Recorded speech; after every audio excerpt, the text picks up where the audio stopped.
नमस्कार, dB live Chhattisgarh में आप सभी का स्वागत है। छत्तीसगढ़ की तमाम बड़ी खबरों के साथ मैं हूं रेशमा। आइए देखते हैं आज की सुर्खियां। सीएम भूपेश बघेल भेंट मुलाकात के लिए पहुंचे रायगढ़ के धर्मजयगढ़। छाल को दी विकास कार्यों की सौगात। रायगढ़ की सड़कों के लिए दिए 467 करोड़। छत्तीसगढ़ प्रदेश में बिजली बिल में बढ़ोतरी को लेकर राजनीति शुरू। भाजपा ने कांग्रेस को तो कांग्रेस ने केंद्र सरकार को बताया जिम्मेदार।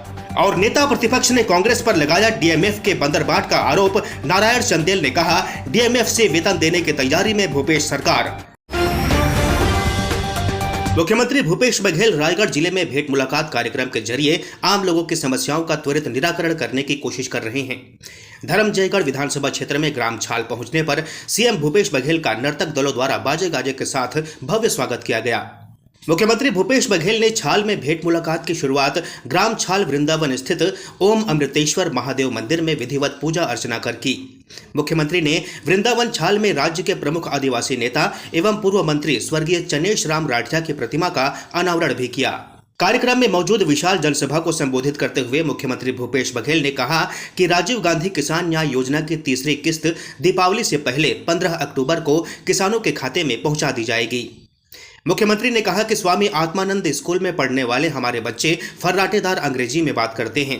अब स्कूलों में संस्कृत भी पढ़ाई जाएगी। इसके साथ ही स्थानीय भाषाओं की भी जानकारी दी जाएगी ताकि बच्चे अपनी जड़ों से जुड़े रहें। मुख्यमंत्री बघेल ने ग्राम छाल में जन कल्याण के लिए की गई बड़ी घोषणाएं भी की। खरसिया से छाल, छाल से धर्मजयगढ़, छाल से घरघोड़ा रोड का निर्माण जल्द से जल्द प्रारंभ करवाया जाएगा। ग्राम सिसरिंगा में 32 केवी के नए बिजली सब स्टेशन की स्थापना की जाएगी। कापू उप तहसील को पूर्ण तहसील बनाया जाएगा। उंगना से भंडारी पहुंच मार्ग तक सड़क का डामरीकरण किया जाएगा। सिविल अस्पताल धर्मजयगढ़ का उन्नयन किया जाएगा। साथ ही स्त्री रोग विशेषज्ञ डॉक्टर की पोस्टिंग की जाएगी। साथ ही रायगढ़ में 467 करोड़ की लागत से 260 किलोमीटर सड़कों का निर्माण किया जाएगा। छत्तीसगढ़ में बिजली बिल में बढ़ोतरी को लेकर अब प्रदेश में राजनीतिक सरगर्मी शुरू हो गई है। पक्ष विपक्ष के नेता एक दूसरे पर आरोप लगाते नजर आ रहे हैं। पूर्व मुख्यमंत्री डॉक्टर रमन सिंह ने बिजली के बढ़ते दामों पर कांग्रेस को जिम्मेदार ठहराया है। बता दें कि प्रदेश के बिजली उपभोक्ताओं को अब प्रति यूनिट 30 पैसे अतिरिक्त चार्ज देना पड़ेगा। बिजली कंपनियों की माने तो घरेलू कोयले की कमी की वजह से आयातित विदेशी कोयला निर्यात करना पड़ रहा है।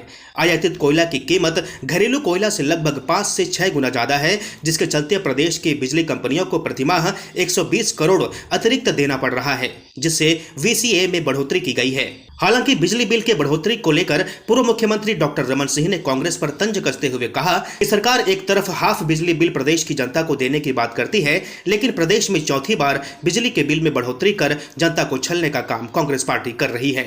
बिजली के बिल में लगातार वृद्धि हुई और 4 बार बिजली के बिल के कीमत में बढ़ोतरी हुई। इस बार बिजली दर में सीधा 13% का ग्रोथ हुआ है। 900 का बिल जिनके आता था वो 120 रुपया अतिरिक्त चार्ज आएगा। अभी कुछ दिन पहले 3 महीना 4 महीना पहले बिजली के बिल में 12 से 15 पैसे की वृद्धि हुई।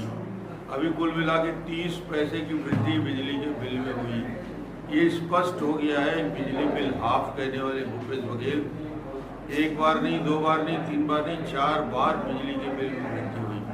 एक औसत आदमी यदि 900 रुपया का उसको बिल आता है, उसको अब बिल 1300 रुपया से ज़्यादा आएगा।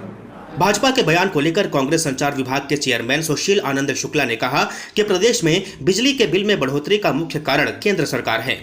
मोदी सरकार की गलत नीतियों के कारण प्रदेश में कोयला का संकट बन रहा है और बड़े बड़े उद्योगपतियों से कोयला राज्य को खरीदना पड़ रहा है।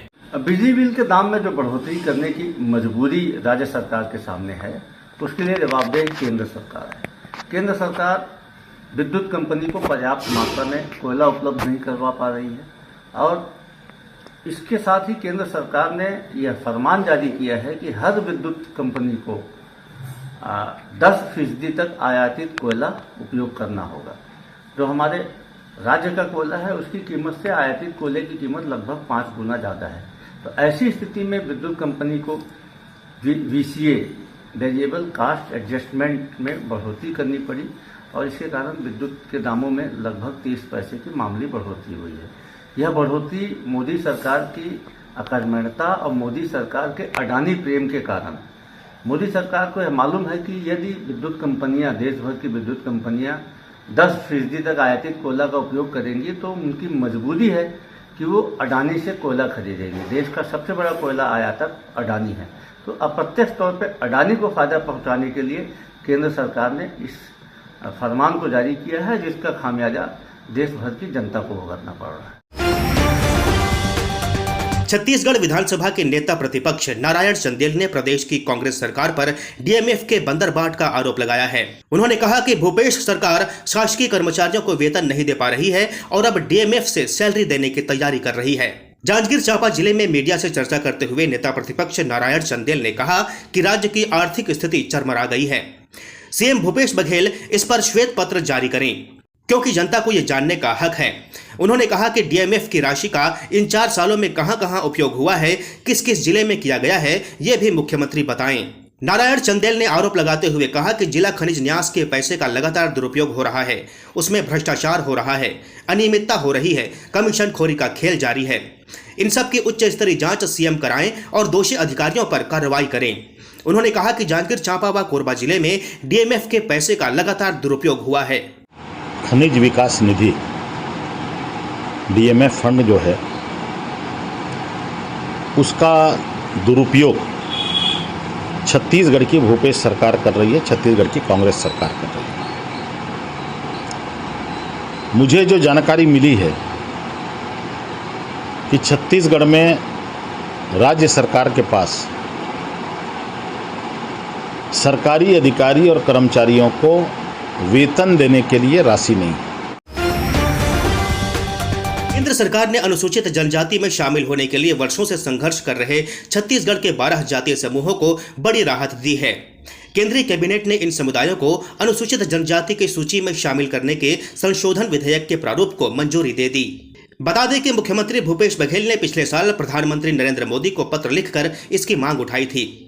केंद्र सरकार ने 12 जातीय समुदायों को अनुसूचित जनजाति के लिए प्रस्तावित किया है। इसमें से अधिकतर समुदायों के जाति नाम में मात्रा की गलती से लोगों को अनुसूचित जनजाति का प्रमाण पत्र जारी नहीं हो पा रहा था। मुख्यमंत्री भूपेश बघेल ने कहा है कि इन जातीय समुदायों के छत्तीसगढ़ की अनुसूचित जनजातियों की सूची में शामिल होने के बाद अब इन्हें सरकार की योजनाओं का लाभ मिलने लगेगा। इस बुलेटिन में फिलहाल इतना ही। बने रहिए डीबी लाइव के साथ। नमस्कार।